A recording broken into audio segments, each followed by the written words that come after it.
Welcome back, friends, to the Marc Clair Show. It's time to start your week right with another great conversation as we try to navigate this crazy reality of ours. We're going to try to sort through some worldviews, I guess, today a little bit with my guest, Adam Patrick. But first, if I look happy, you know why I am happy. You know why? It was new coffee day for me today. I got a couple presents for my friend Stephen Fox. Now, I'm also a little sad, to be honest, because I broke my French press this morning. So I haven't actually tried either of these yet. So if you want to contribute to the Buy Mark a New French Press Fund, you can join at Patreon, patreon.com/Marc Clair Show, subscribe star, support me on Rockfin. Any of these will help me in some way buy a new French press. I don't really need you to do that. I'm going to buy one before. I'm not waiting for the money, okay? But, you know, every little bit helps. Nonetheless, check this out. If you're on video, you can see them. Video, of course, available. You see how I blend these promos together? YouTube, BitChute, Rockfin, Odyssey. I try to put stuff everywhere, so you can just go wherever you want. Rumble when it syncs properly, which it doesn't always. Nonetheless, Fox & Sons Coffee. My man Stephen Fox has a great business that he started with his sons to teach them about entrepreneurship and to share his love of coffee that he had with his dad growing up. I think it's a wonderful thing. And he makes he doesn't make the beans, let's be honest. He sources the beans and he sources them incredibly. I don't know how he does it, to be honest, but he does it and he gets them to me at very, very affordable prices, especially for the high quality. And they're going to be even more affordable for you. I didn't even mention the names of these, by the way. Tanzania Peaberry and Brazil Honey Prep. These both sound very enticing. Again, can't wait to get my French press back so I can brew these up. But let me tell you, you can get yourself a discount. You can use discount code MCS if you just want to try out a bag for the first time. That'll get you 18% off. Or if you just go get a subscription like I have, every 30 days, you're going to get a new bag, a new 2-pound bag of coffee delivered directly to your door, and you're going to get $4 off. Just head on over to foxandsons.com, F-O-X, the letter N, S-O-N-S.com, foxandsons.com. My friends, I would not steer you wrong. I stand by this coffee. I drink this coffee nearly every day of my life, except I haven't today, and it's thrown me off a little bit, but I have the energy. I have the excitement. I have the vibe. I had caffeine. I had a Red Bull, all right? I still had caffeine today, so I'm okay. Nonetheless, check out Fox & Sons. You're not going to regret it, and you're also not going to regret listening to today's conversation or watching, however you so choose, to consume my conversation with Adam Patrick. With me today, he is the host of the Age of Information podcast. I'm very pleased to welcome a fellow Connecticut man, Adam Patrick. Adam, welcome to my show. Thanks, Mark. Good to be here. I say fellow. I mean, I was raised in Connecticut. I know you grew up there as well, but of course, I am now, as everybody knows, a Florida man. But you were once a Florida man as well. Yeah, spent a few years down there. I think we're currently the show I'm doing is the only Orthodox based or at least Orthodox tangent podcast in the state of Connecticut. So we got something to hold on. Not that there's a lot to choose from here, but have you done the research on that? Is that fact anecdotal research? Anecdotal. Right, fair enough. We'll take it. That passes here on the Marc Clair Show anyway. It's all anecdotes all the time. But Adam, when I last talked to you, at least in podcast form, was about 2 years ago on Lions of Liberty. And I recently re-listened to that episode just to kind of get a feel for where you and I both were at the same time. And as we were kind of talking before the show, I always feel a little cringe listening to myself sometimes even 5 minutes ago, let alone 2 years ago. But it was really interesting to hear because I've sort of followed your journey a little bit and sort of where you are now and the different direction you took on your podcast. So it was interesting to sort of get some of that contrast. So maybe you can dig into a little more of your background. Of course, you can touch on sort of your religious background growing up, as we talked about a little bit in that interview, but maybe you can dovetail more into the last couple of years and how your worldview has changed over that time. Sure. It would be interesting actually for me to go back and listen to that because as we could pull it up right now and do a live review. We'll go get a beer and just let that play for the next hour and a half. Sounds fun to me. No, it would be fun because as you know, I started to kind of remove myself from the bar and restaurant industry, which I had been so heavily immersed in, 70 hours a week for like 15 years, and start going back to reading more and learning more, and then getting pretty heavily involved in Orthodox Christianity and the church here at home. I realized a lot that I was learning about my past through my situation in the present. So a lot of things that maybe I was trying to recall 2 or 3 years ago when I started the show and when you and I met, I've recalled a lot more now and have a lot more context, I think, for why I was in certain positions in my life or held certain positions in my life that I wasn't aware of back then. So it's been a lot of introspection. A lot of time in, talking to my priest, a lot of time working through with my fiance and her family and my family, asking questions. Did I used to do this? Did I used to think like this? What was your opinion on that? And that's been really cool. I've never really done that before.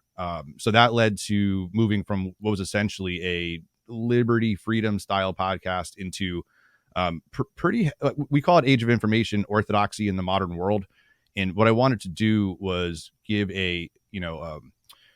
I'm not qualified to give spiritual advice, obviously, but more of an academic view of the history of Christianity, to talk about some common misconceptions that people have. I hadn't known Orthodox Christianity was a thing until 2.5, 3 years ago, or I probably would have been an Orthodox Christian in my teens, right? That's what I had been looking for and couldn't find. So, God felt, free to give it to me when he gave it to me and make me aware when I became aware. So we take that, and we also talk about, or we're going to start doing more on, how the modern world works, the philosophy, conspiracy theories, debunking things, talking about actual history of the elites.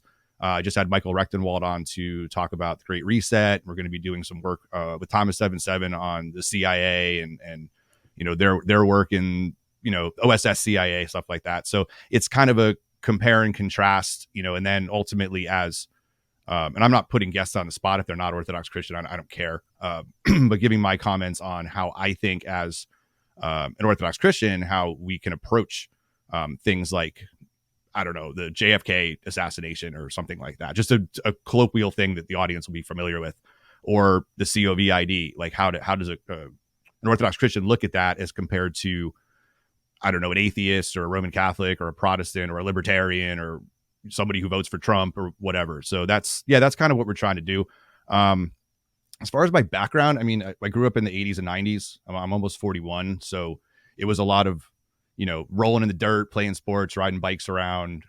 We had a great neighborhood here growing up. I mean, every house had kids my age in it. So our house became kind of the center of the neighborhood, and we just had fun, man. Like we were out, you wake up, you go outside, you come home, and when it's dark or sometimes after dark. And then I had the added advantage of having a humanities professor for a father and a library of thousands of books in our house.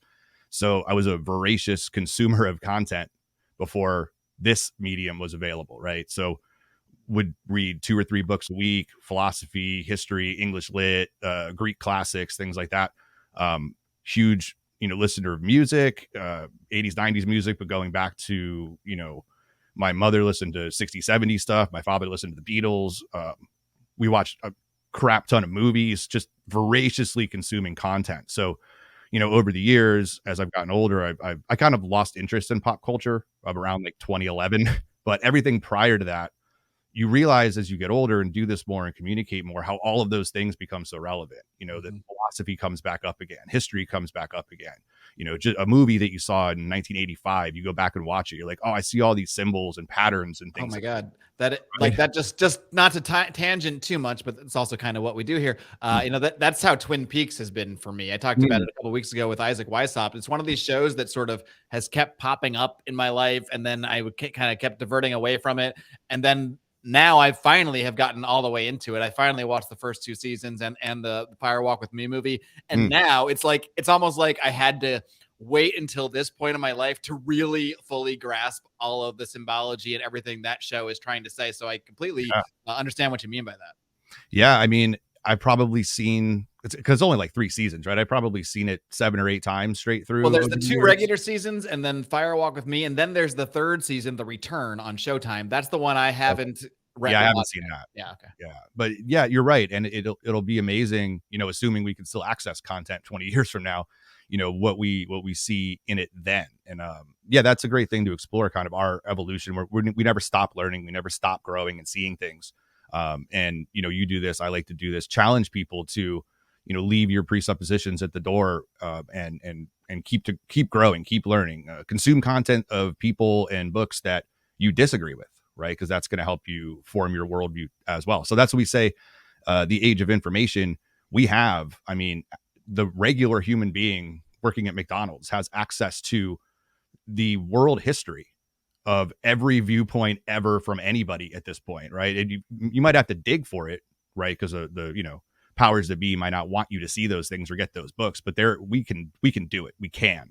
Your And search results may be skewed, but if maybe, you're yeah. sleuthy enough, you can find it. Sure. And that's our duty as adults to continue to do that, because most people won't, and they'll just do stuff to do it, or because they saw someone else do it. And we want to challenge those people to grow up and start becoming productive members of a community and help other people grow up too. Right. That's, we're in our 40s. Well, you might not be, but I am. Don't you okay. worry. Well, you wear it better than I do, but I'm a little more into it than you are.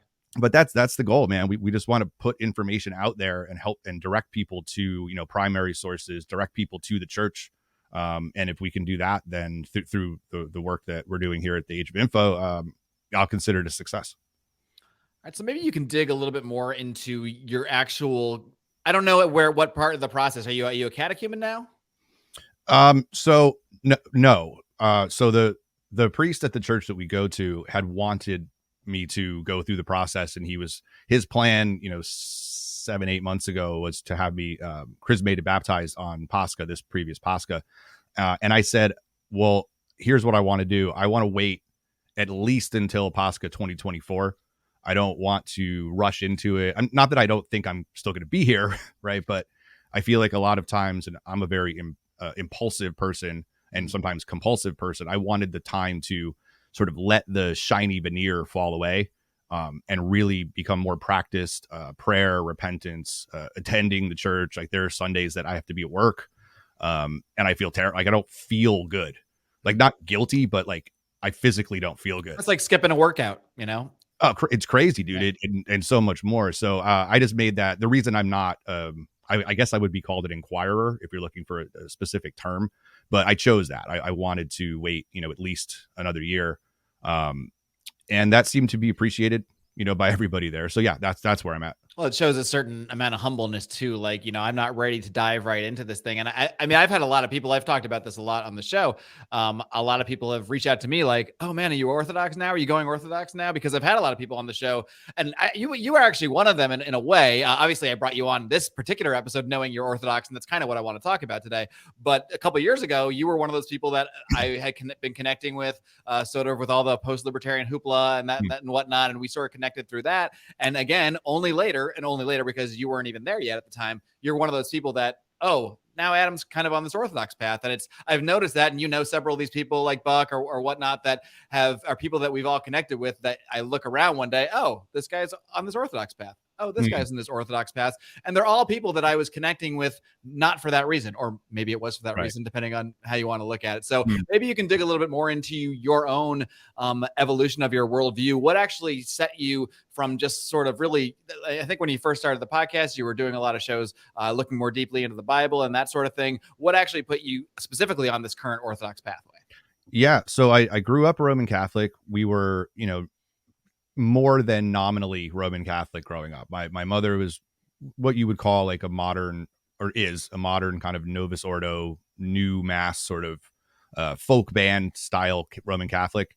She actually started a folk band in the church we went to. And yeah. And I always just found that strange. I mean, there's these little ticks that you get if you're paying attention to the world. And I was always kind of studying people and situations growing up. And I noticed a real disconnect between the church that I was learning about, the church that it had been in previous decades, previous centuries, and, even millennia, right?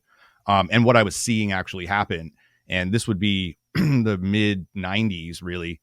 The only other option I saw was, there was no traditional Latin mass around me. I probably didn't even know what that was for a name. I just knew that the whole liturgy had changed in the 60s. And so I started reading up on why that happened, because I ultimately wanted to be a Christian. I went to Catholic school, K-8, was very heavily involved in the parish, volunteer work, and I was an altar server, everything you would expect like a quote unquote, proper Roman Catholic to be.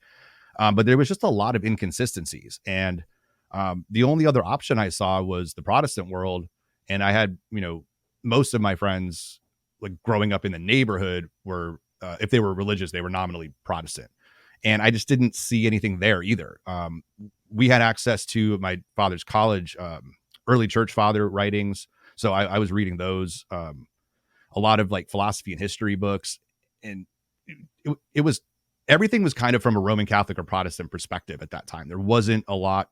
Obviously, the church fathers have an Orthodox perspective, but I didn't have the concept of Orthodox Christianity to put that in. I just saw the church I was going to and the churches around me were not lining up with what they were saying. And then I realized it wasn't really lining up with what the scripture was saying. Ultimately, what this led to was me sort of abandoning the church. I joined the military right after 9/11, had some really cool experiences there, but ultimately I started to see kind of that government side of things, the spook side of things, which led me down into a completely different path, which ultimately culminated in, I guess you could call it libertarianism. Right. And what I realized recently that I didn't really understand 2 or 3 years ago was I had been looking for a paradigm. I'd been looking for a worldview that explained everything, right? To put it as simply as I can. Roman Catholicism couldn't do that. Protestantism couldn't do that. And because I had studied philosophy so heavily, and that was my major actually when I went back to university, I knew that you had to justify your worldview. Like that was something that we were taught from an early age, that if you can't explain why you believe what you believe, then you're just sort of doing stuff, which is what most people do. And I was aware of that. So I was looking for the thing that would sort of describe everything, right? That would be my paradigm. And that ended up being libertarianism, because it seemed to do that, although not quite entirely. So I kept exploring that and pushing back on people to say, well, what about this? What about this? What about this?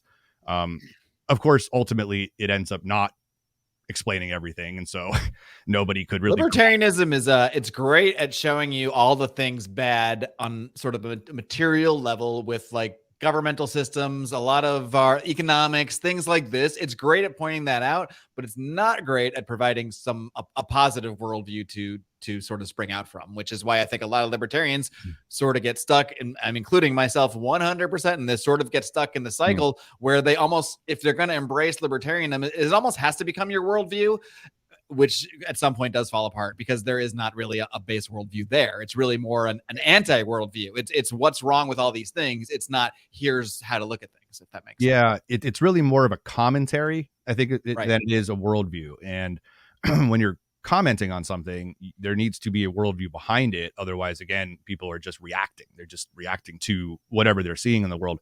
And that's fine. I mean, there's nothing inherently, I think, evil about libertarianism, although it was the moment I realized that it comes from the same strain of thinking, the same classical liberal Enlightenment, individualist, you can be your own God, Nietzsche style thinking that all the other isms come from. Communism, liberalism, socialism, libertarianism, they're all from the same place. And so and then when you really look into like elite structure, especially Britain, 1600s or what was going on in Germany, you see it was really created very specifically to move in a nominalist empiricist direction with the world, to remove church and crown, to destroy imperial rule, to destroy the church, whether east, west, or whatever.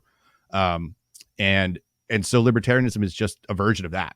And it plays in a dialectic back and forth with the communist side, but really the classical liberal tradition, the communist tradition, the Marxist tradition, they're all being influenced by the same people, right? The same people funded Marx that funded, John Stuart Mill, right? So it just becomes this sort of silly Ouroboros that's continuing to eat itself. And once that clicked, it was the same time that I don't even remember the first time somebody mentioned Orthodox Christianity, but I had been studying Sufism at the time, which is sort of a spiritual Islam kind of thing. Yeah, you actually shared a book with me. The name is escaping me, but you shared a book with me that I read, or I listened to an audiobook, I should say, about, which is sort of a Sufi philosophical book, and it was absolutely fascinating to me. Yeah, I think the guy's name is Shah. Last name is Shah. Maybe I'd have to look it up, but yeah, absolutely fascinating. And I don't know why I started looking into that stuff at that time, but I think again it was just when you learn new information or somebody presents me with something I'd never heard of before, well, I have to go read everything I can find on it, right? There's hundreds, if not thousands, of books in here from just like the last 5 years, or PDFs. I mean, I have a whole stack of just printouts from like academia.com, things that you can't get in book form. So that was one of those things. And then Orthodox Christianity became, like I said, I don't remember who initially introduced me to it, whether it was Vin or Erickson or whomever. It was another kind of academic pursuit. And this would have been, late 2020, early 2021. So I started voraciously consuming content that was Orthodox to learn more about it. And I realized very quickly that it answered all of the questions I had when I was younger, quite explicitly. I mean, there was no running around from it. Can we pick one? Can we have some fun and pick one? Pick a question from when you were younger that wasn't being answered by the church or whatever that is now sort of answered, or at least maybe addressed by the Orthodox worldview? Sure. Yeah. I'll do an easy one. Right. So guitar music and singing 60s folk music during the Mass, right, in the church I grew up in.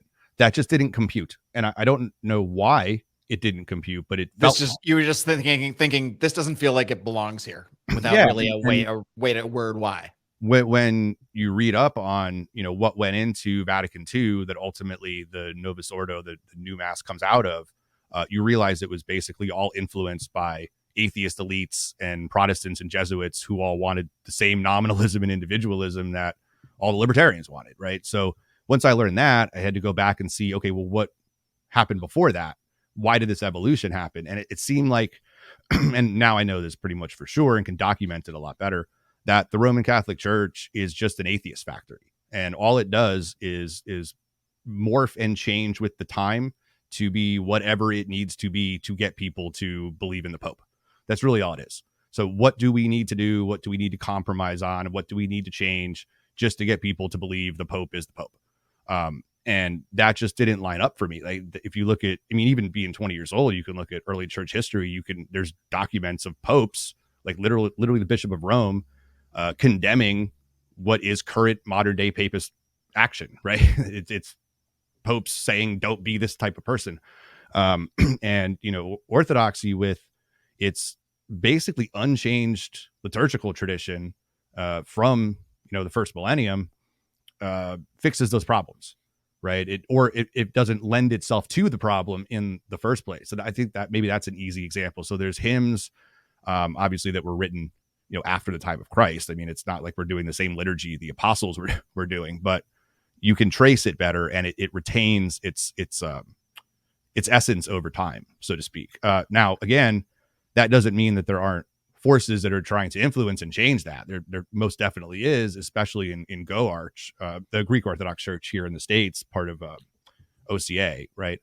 That the Orthodox Church in America, sorry, that are definitely pushing for, female priests and, Skittle stuff that, the same elites who co-opted Roman Catholicism and Protestantism, evangelical Protestantism for sure, are the same people trying to subvert the Orthodox Church. And you see that in the Yuk and right now over there in Kiev, and you see it in Russia. And so we have to be very careful about that too. So I don't know, that was kind of a rambling answer to your question, but no, rambling answers are what I like. Good. Good. So yeah, we're good here. Okay, so maybe you can continue a little bit along this path. When you are probably a lot like me, you've probably read a lot of Seraphin Rose in the last few years. I've read a number of his books as well. So you became more of a consumer of the information, consumer in that sort of way. So when did you sort of take that general sort of gathering of the information and decide, okay, this is not just an interest now. This is actually a pathway I want to pursue?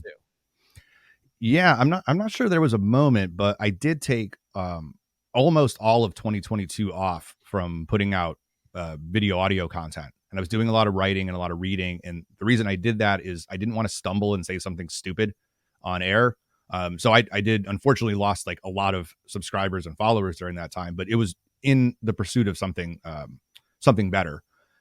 It was largely an academic pursuit, just reading about the history of the church over and over and over again from as many writers as I could get, and then picking up things like, Florosky or Vladimir Lasky or Father Dmitry Staniloy, the real spiritual practices of the church for sure, Father Seraphim Rose.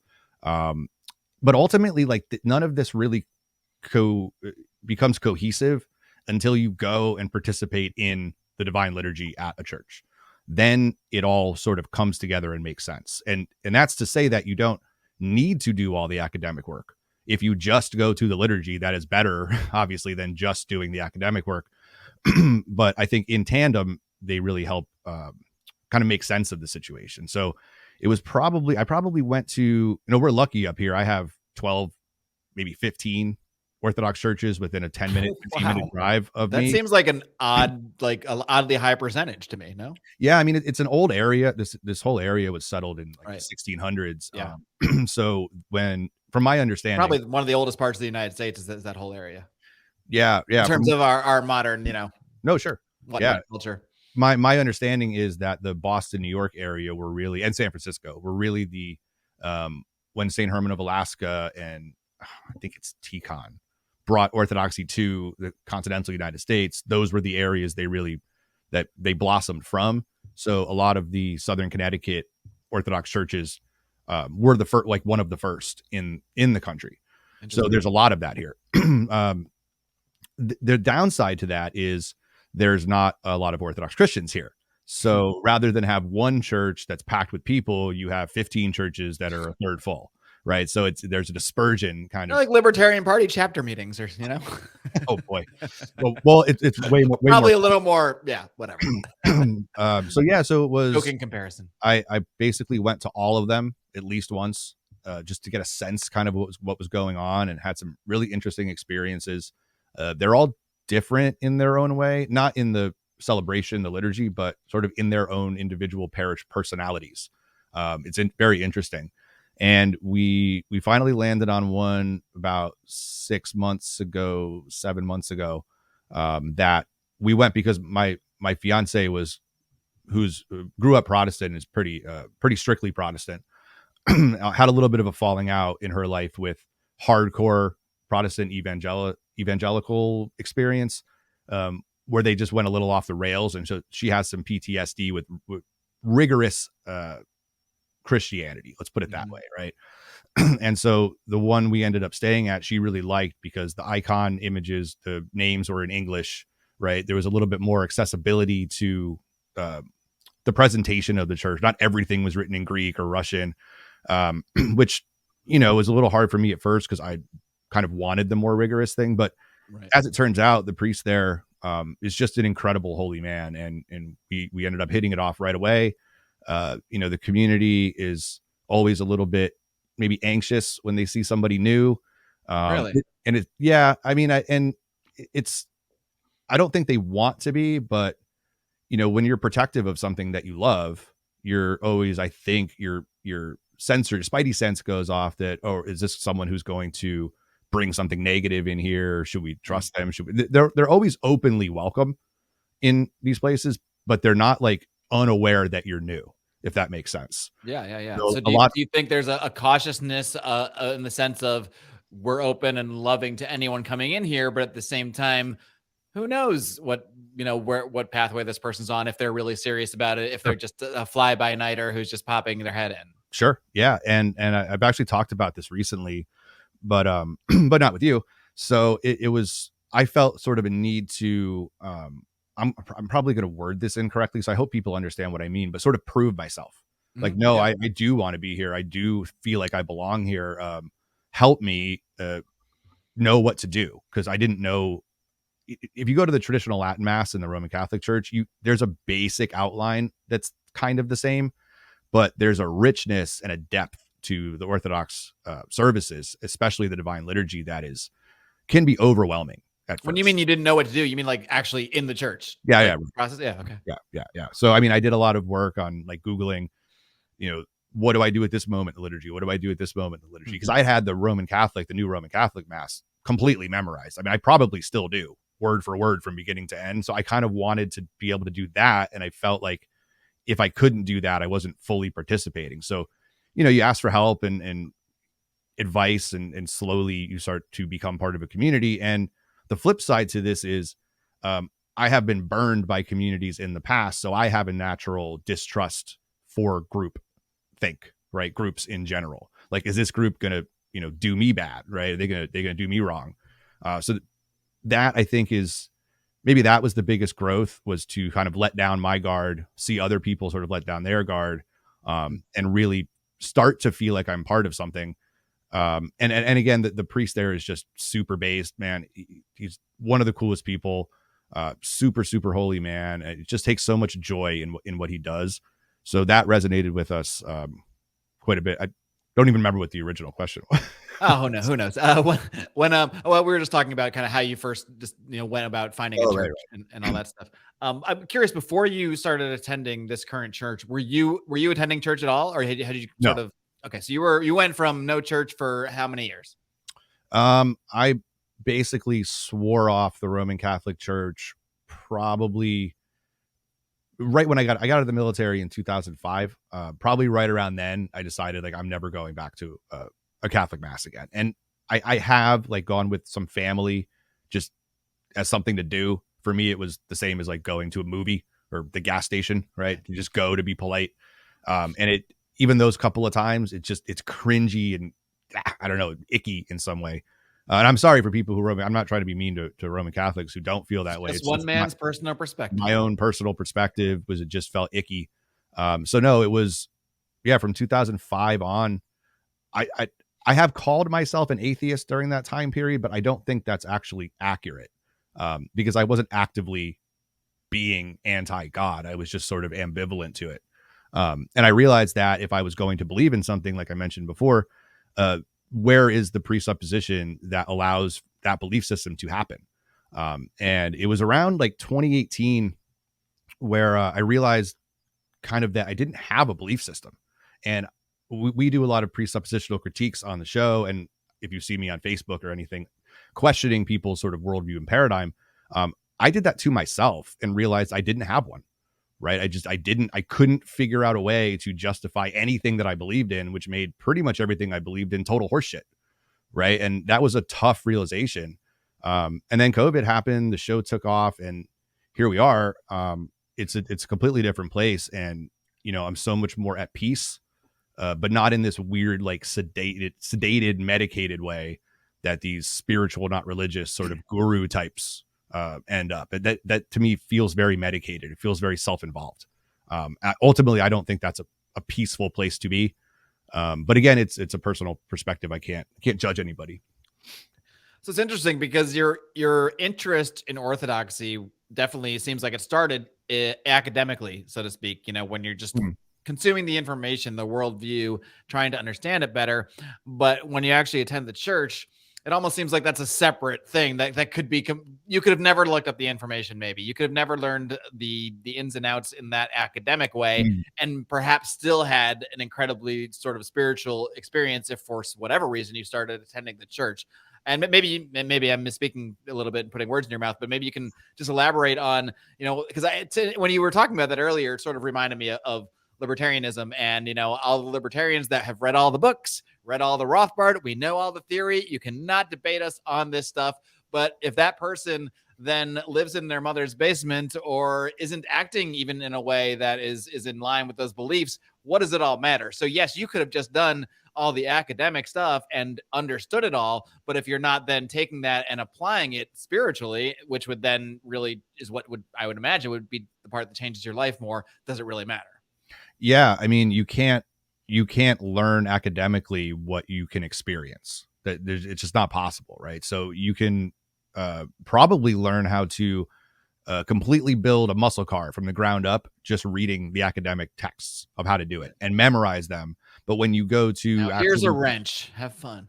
When you go to actually build the car, I mean, you're going to run into a lot of things that experience tells you over time is how to do something. Right. And there's obviously more than one book written on how to build a car from the ground up. So there's different perspectives as well. For the libertarians, if you're not really presented with an affront to your system, then your system is all in your head and academic, right? So what COVID did, COVID did was present libertarian ideas with a foil, and right. The libertarian ideas did not hold up to the challenge. That's when you have a paradigm, when you subscribe to a worldview, and your worldview cannot stand up to the challenges that the world presents you, then you should, I think, quite obviously, adapt a different worldview. Not to get too nerdy here, but Superman can't really find out who he really is until he has a Lex Luthor, So Oh, that's a good maybe point. in Yeah. some ways, Yeah. COVID was the Lex Luthor that came in to present the libertarians with this challenge. And we look around and we're not seeing a lot of Superman action. Yeah, that's a good point. I mean, until Superman's presented with the challenge of saving the world, he can talk about saving the world, but he's never actually done it, right? Right. That's He not a can bad read all the analogy. books. Yeah. I read a 400-page tome on how to stop an incoming meteorite, but can you actually do it? And It's funny you say that because the Zack Snyder Man of Steel movie got a lot of crap from critics because Superman snaps Zod's head at the end, and that was very antithetical to the that's when he Superman became a ethos. post-libertarian, a post superhero. But I like what Zack Snyder was trying to do there. He's trying to show a Superman who's still learning and vulnerable and flawed. I mean, I know that's maybe getting a little postmodern with the whole ethos of superheroes, but it's an interesting thought experiment. Yeah, that you don't really know what you're capable of or what you can do until you're tested. And you could take it a few different ways. Yeah, I mean, not to go on a whole 2 hours about Man of Steel, but I did. That's a moment in that movie that's probably we easily could, and I'm happy to. Maybe we can do it. Hop over to my other podcast, to the Second Print Comics podcast. Oh, right, that's right. I forgot. We actually, I could change the background. We could be in another podcast just like that if we want. But the interesting thing about that is it was one of the biggest criticisms from fans of the movie that generally I would say regarded as a well-made film. But there was a couple of things where that being one of them, and the other one, when Pa Kent just said, like, hold on, don't save me from this the tornado or whatever, so nobody knows you're Superman, which that I thought was just the dumbest thing ever. But it's an interesting direction, and it's not something to just be thrown out necessarily, because when you look at it in this perspective, a lot of people looked at it as, well, we should have seen Superman have this moral character for maybe a movie or two before he makes that decision where he has to do something more extreme. But when you look at it that way, this is supposed to be a relatively sort of younger Superman in being Superman. So you could look at it as the initial sort of stumbling block in his growth more than anything else. So it's just an interesting way to look at it, which, we can analogize that with libertarianism, till the cows come home, probably. Yeah, again, it just it comes down to experience, and there is kind of I don't want it to sound like a trope, but it does come across as one, and I wish people wouldn't consider it to be a trope. It's that going to the divine liturgy on a regular basis will change you. It will be impossible for it not to change you. And this is not like a bold statement, right? If you go to Satan worshiping school or something for a period of time, it's going to change you, right? So, but what it changes you into is this completely amazing and different way of looking at the world that and I hear this all the time, but from my experience, that you never thought about before. It's such a complex idea of humility with virtue, with standing up for what you believe in. What in the West a lot of times would be seen as contradictory or things in dialectic tension, that Orthodoxy resolves a lot of times. And it can be really confusing at first. You're like, well, I'm supposed to love my neighbor, but I'm also supposed to stand up for the community. Like, the Western Christian dialectics sort of makes those things in opposition. So you have one group of Christians who is super pacifist and just wants to hug everybody, and another group of Christians who want to take over the government, right, and instill national values. And those two are opposed to each other. Whereas in Orthodoxy, there's a common phrase called both and, that resolves dialectical tension by bringing in a real rich understanding of the human experience that ultimately comes from the Creator himself. That to me was something that you actually experience the lack of tension and the beautiful binding together of all of kind of the principles of the cosmos in the divine liturgy. It's something that it's very difficult to explain without sounding super weird, but I believe it to be inevitable. And my fiance even said it to me. She's like, no, you were totally right about it. Like she splits time between the Protestant church that her family goes to and coming with me. And, she's at the point now where she said, like, I don't know if I can still go to the other one. Right. And that's not me influencing her. I actually told her not to come with me. Right. I wasn't trying to convince her of anything. Right. And selfishly, I thought it might actually hinder my progress, which I ended up talking to my priest about, and he kind of set me straight. But She said that, she doesn't feel comfortable going to the liturgy and going to the Protestant, the next week. So it does change you in a It's way. like seeing two different people in a way, you know? Yeah, man, it's like cheating on God, dude. What's up with that? Yeah, no, it really does. It really does change you. And I kind of challenge people to go spend some time. No one's going to bug you, man. Like if you, not you, but if you go there, no one's going to give you a hard time and like, try to get you initiated into a cult there. It's very, very freeing in a lot of ways. But once So you commit, it's not going to be like a libertarian convention when they're going to quiz you on how much Rothbard you've read, or you're not going to get, hey, how many Seraphim Rose books have you read? that is correct. And to be completely honest with you, not only is there no requirement to read all of those books to be a member of the church, most of my encounters with individuals, lay people, not clergy, but they're not aware of a lot of those things. Mm-hmm. Right? They may have read, some spiritual stuff or guidance books, but for the most part, I don't think they could tell you who Stan Eloy is, right? Or, they may have read church books by the church fathers, but they're not in online forums and on Twitter, discussing Orthodox Christianity. They're just there living the life. In some ways, they're what many libertarians or anarchists sort of, then we've both been through that phase, you and I, would have called like normies at that time. Oh, there's those people that they don't spend all their time reading Rothbard or Mises. They're just normies. They don't really get it. But when you actually look at it, they're like a lot. I used to kind of sort of look down on people that didn't read about politics as much as I did. And then you zoom out and you look at those people, and what are they doing? Oh, they're raising a family. They're living a life. They're Right. like, oh, because they're living it. They don't need to go read.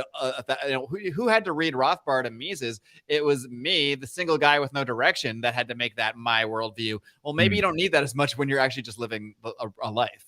Yeah, I mean, the libertarians, quote unquote, that are actually doing stuff, I imagine we probably don't know most of them, right? People who just went out and bought land somewhere and just did it, and they don't care about Facebook and Twitter and whatever. They're not the ones at the LP meetings. Right, 100% right.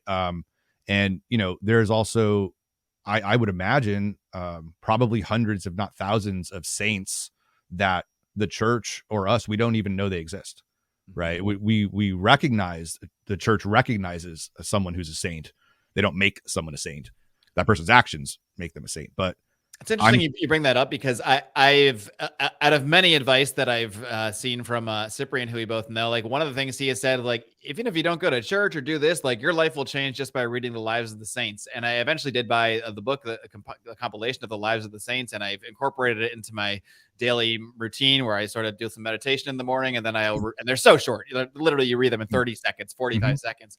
And I'm already starting to get why he says something like that, where he even says, I think he's even said, I don't want to misquote him, but something along the lines, you'll be better off reading the lives of the saints every day than like reading the Bible or reading Seraphim Rose books or whatever it may be, because that's sort of the real life example of how you can live. But when you read those stories, especially when you read them before you start the day, it lets you start the day a lot more humble, because look at what some of these people have done.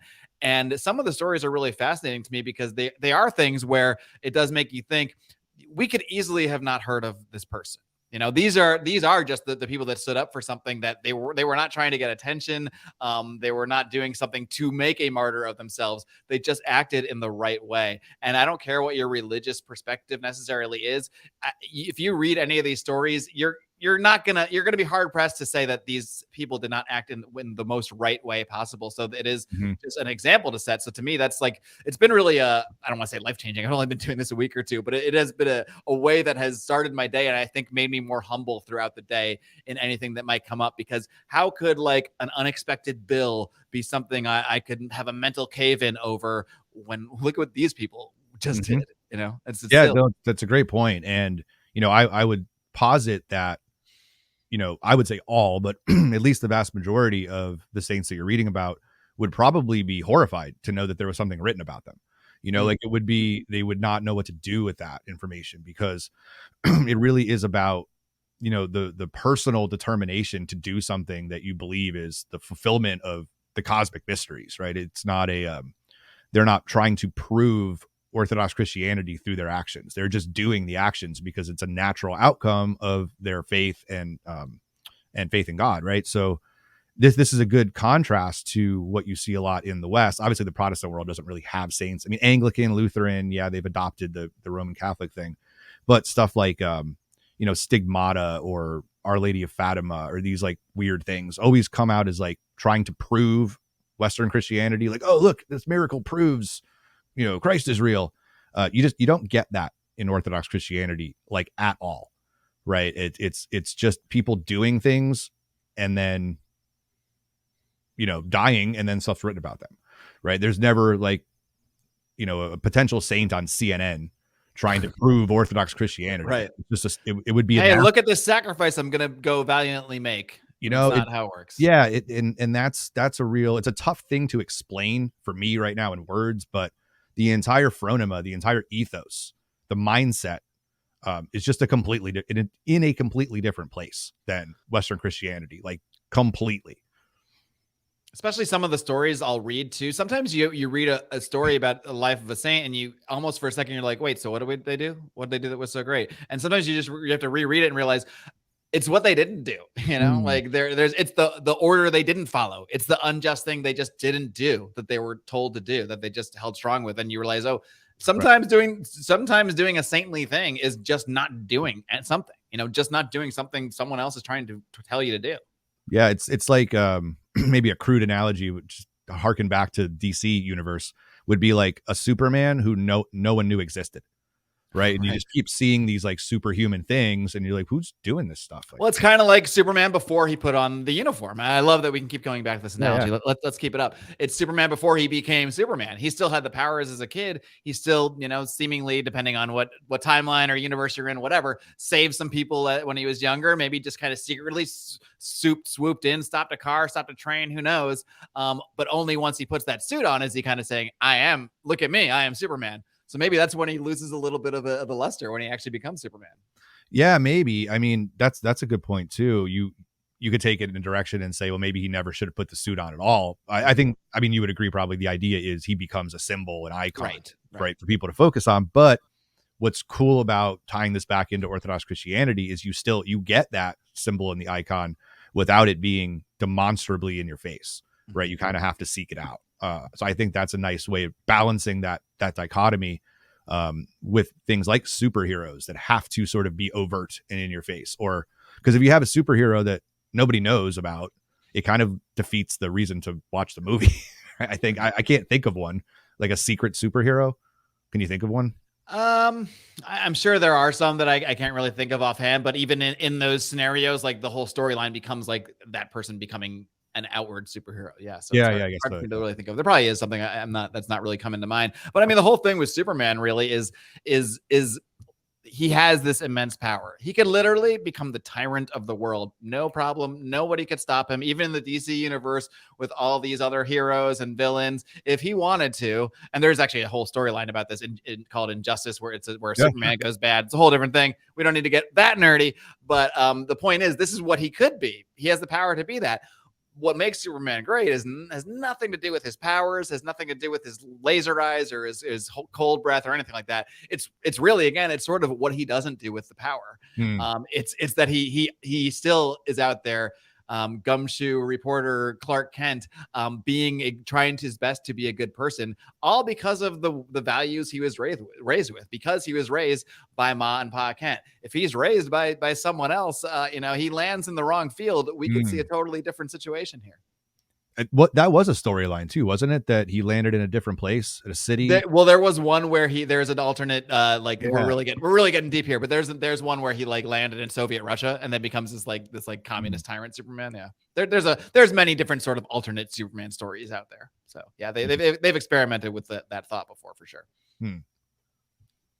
And I don't know where I was going from the Superman stuff. So sorry, that was fun to divert on for. But for more superhero talk, check out secondprintcomics.com. Anyway, back to the regularly scheduled program. But so I want to kind of dig a little bit more into how you say the going to church and going to the liturgy changes you or has changed you. I mean, is it maybe you can just describe it. Is it something you feel physically? Is it almost like going for a run or something like that, where it's hard? I'm not saying liturgy's hard, but maybe, maybe you don't always feel like getting up on Sunday morning, and physically, maybe you just feel like sleeping in, had a late night, whatever it may be. But when you do it, and I am comparing it to like running or going to the sauna right now, like, or go to the gym, whatever it may be, it doesn't feel good to do necessarily. You don't even really want to do it, but my God, when you get done, you're so glad you did it.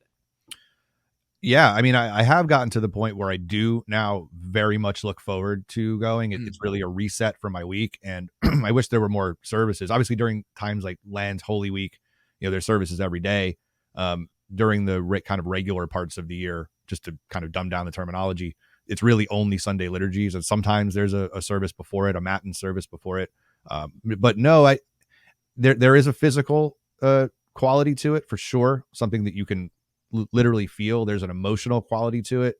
There's a higher order spiritual quality to it that, I mean, I can only speak from my personal experience, but helps you reorient, right? If you bring kind of your baggage in from the previous 6 days, and you don't have to talk to anyone about what your baggage is, but at the end of those 2 hours, you kind of know what to do with all of that baggage now, right? It's everything has been kind of compartmentalized or dissected through having done no real thinking about the problem. And that's the best way I can word it, that I walk out of the liturgy at noon or 12:30 after being there for a couple hours, and everything just sort of makes sense to me. I don't feel worried about anything. I'm not bothered by what I need to do for the rest of the day. And then slowly over the course of a Monday, Tuesday, Wednesday, Thursday, Friday, Saturday, you start accumulating again all of this BS from Modern the world. world worries and concerns and whatnot. And yeah, and so the maybe the the best analogy I could compare it to would be something like a therapy session. But in therapy, it's really about band-aiding your mind, body, and soul. It's not really about healing anything. They'll say it is, but it all comes through conversation, right? Working through conversation in the therapeutic sense. I mean, there are some weirder kind of experiential types of therapy, but it's you're not in the literature. You're not talking about your problems at all, right? They're just internal, and somehow they're resolved at the end of it. I don't know if you've seen the meme, but Buck Johnson posted a meme of Father Turbo where there's one where he's a picture where he's really excited and he's saying, "Oh, you want to get to Orthodoxy to solve the world's problems," and then the next one is like one of these really serious photos of him where it says, "And then you find out the problem is you." Problem is you, yeah. I laughed so hard at that, but it's. I think that's kind of, just from my sort of, I guess, pedestrian understanding, it is sort of the point of orthodoxy. It's to point the mirror at yourself and sort of find the true you, to see the true you, and you can just sort of elaborate on that point from your own perspective. But that what you just said right now sort of made me think of that meme. Yeah, I mean, it is definitely, not turning inward in order to build yourself up into this like strong, dominant alpha male or something. It's very much a self-critique of with guidance, right? Because if you're doing a type of therapeutic session without a real concrete end, then you're just doing like random psychology, right? So if you go to a therapist, you say, what do I want the goal of this to be? I want to be a more successful in business. I want to have a healthier relationship. They're going to just take your material goal and they're going to tweak your faculties to achieve that goal. But that doesn't mean that goal is necessarily what's good for you, right? You're sort of using. You're assuming what you want is right. what you should do. You're assuming that what you want is what you should do, and that's where psychology really fails people. Or you go the medication route, which really fails people, but is assuming that what you want is what you should be getting. And what you get through a much more therapeutic, much more like wholesome, holistic view in the Orthodox Church is you realize what God wants you to do, maybe in direct competition to what you want to do. And sometimes what you want to do might be in direct, contrast to what you really want to do because you haven't even thought about it. Like I've been now in the restaurant industry for 18 years. I wonder, like, I kind of just got into this by accident, got really good at it and just kept doing it. I don't have a real reason why I do it other than it's just what I've done. So that's a good material example. So if I said to somebody like a therapist, I want to be, in a career I enjoy, like, how do they know how to get into my soul to know what enjoyment actually means? Maybe I shouldn't be working at all. Maybe I should go be go to a monastery or something. I'm not saying that I am, but that not having a holistic experience of the universe and the cosmos, you're not really going to be able to get direction, because it's always going to be subjective and in your own head. Within the church, you're focused directly on Christ, and then through Christ, God the Father. That's the ultimate goal. So whatever gets you there, that's what you're aiming for. So what the end game is. The end game is not you. The end game is not yourself. The end game is you have faith and believe that you were created for a particular reason. Some of that is definable, right, in scripture, and some of it you'll never know. But the only way to follow to that goal completely is to get on that path. And every time you waver from it, have your spiritual father or the church community nudge you back on that path again. And only by going on that path are you going to get to that destination. Whether or not that destination is what you inherently want right now, it's ultimately what a much higher power wants from you. That relinquishing of control, which is, of course, very hard for people who are libertarians because they want to be in control of everything in their own life. The relinquishing of control is ultimately freedom and liberty for me, not having that problem. That's really an interesting perspective there, because the libertarian thing is, I don't want anyone to control me. I don't want to be controlled. I want to control everything. It's almost wanting to be the tyrant, but of your own life. Yes. And the Orthodox view is almost the opposite. And again, this is my pedestrian sort of just what I'm gathering from talking to you and people like you, is that's kind of the opposite. It's letting go of that and allowing yourself to just sort of be in a way guided. Does that make sense? Yeah. I mean, ultimately, the way I would word it, and I know people are going to like always pick things out of conversations like, whoa, really? So we're trying to just get the basics here, obviously, for the listeners. But one of the best ways I could put it is real liberty, real individual liberty, real freedom is not having the ability to choose between right and wrong. It's following the path so much that there is no wrong to choose from. And that can only happen if you relinquish control to a higher power. And obviously we believe only one higher power. And that has proven itself over time to direct people in that way. Because when you look again at the lives of the saints, you will get individual experiences, like some are in Russia, some are in Germany, whatever. So they have different worldly actions that are going on. But ultimately, at the end of the day, all of their experiences are the same. And that's how we can know that when we follow this path, ultimately that's where we want to be, in that same place. It's not like the end game is always different depending on who you are, which is, I think, very pervasive in Western Christianity. It's the experiences of the saints are what they are. The reason there are relics, the reason there are bodies that are not completely decomposed, right, that are kept in churches of the saints, is because they followed this one path. Right. So it doesn't change over time. That's a profound thing to understand that I think Western Christianity has failed its people in presenting. When you talk about being put here for a reason, or that we're in a certain place for a certain reason, do you mean that on? Do you believe that on the individual level as well? Like, do you believe every human that is born, that is created, that has a soul, is actually actually has certain roles they are supposed to play, that they can end up playing if they maybe they end up playing the role properly, the more they let go and allow themselves to be guided, or maybe they could fight that all day long and be more of an individual and sort of go down a different path. I mean, I'm just sort of postulating here, but what's your thoughts on that? It's a good question.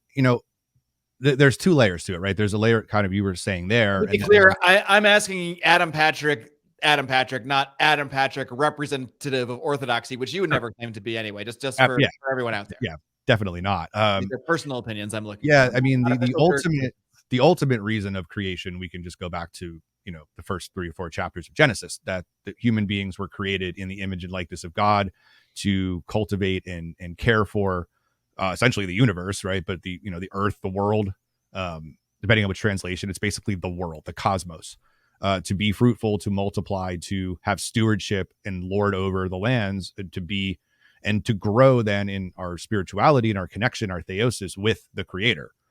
That's, I mean, obviously, ultimately the purpose of humanity. And we still have that responsibility, fallen or not. We still have a responsibility to care for, nature. We still have a responsibility to our fellow people. So there are rights that are inherent to that particular story. As far as each individual person having their own kind of way of playing out in reality, I'm not entirely sure.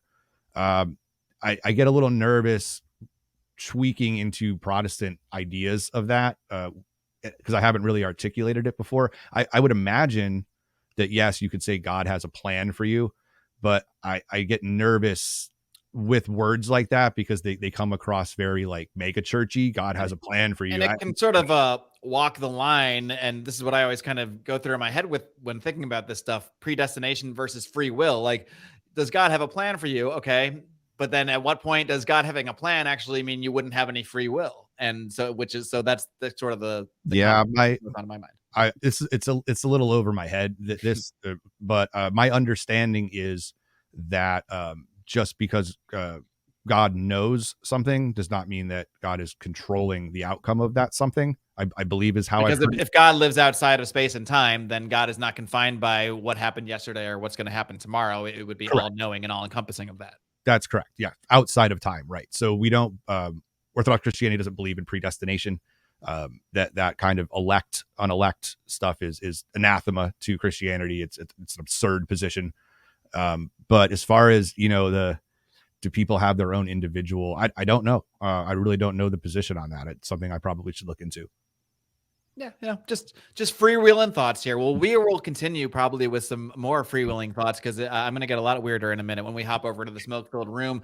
But Adam, it's been awesome talking to you. Awesome to having this update with you. And I definitely want to encourage people. You are back to what I would call fairly regular podcasting anyway with the age of information. So feel free to plug away on everywhere they can find that. Anything else you want to plug social media-wise, Twitter, whatever it may be. Yeah, it's so www.theageofinformation.com will have links to everything from YouTube to podcasts to Twitter to whatever. I'm on Facebook pretty regularly. That's just Adam Patrick. The Age of Information is also a Facebook page. Shows get updated there. We did start really trying to put out good YouTube content starting in January. So there are weekly videos that go up, interviews, book readings, just crazy talks about whatever. And I think they're pretty well done. The YouTube has, for only having really put out content for like 5 months, done pretty well. So I'm hoping that continues. I realize a lot of people don't pay for YouTube Premium, so that's probably why the podcast gets so many more listens than YouTube does. But yeah, so it's at the age of _info on YouTube, Twitter, Adam Patrick on Facebook, and definitely like, comment, subscribe, leave reviews, 5 stars on iTunes, anything like that. We definitely appreciate it. All right, Adam Patrick, great talking to you once again. We'll continue to do so in the smoke-filled room, but thanks for coming on my show. Yes, sir. Thank you. Appreciate it. All right, friends, I hope you enjoyed my conversation with Adam Patrick. I sure did, and I really, really enjoyed the conversation as it continued in the smoke-filled room, where we had fun. Let me say, we really got interesting. We stayed on the topic of the Bible. We talked a little more about the book of Genesis, and more specifically the serpent story. And because I'm a weirdo, I found a way to tie all this into fake dinosaurs, evolution, dragons, and things of this nature. Yes, we talked about all this stuff in the smoke-filled room. You do not want to miss this for as measly $8 every single month.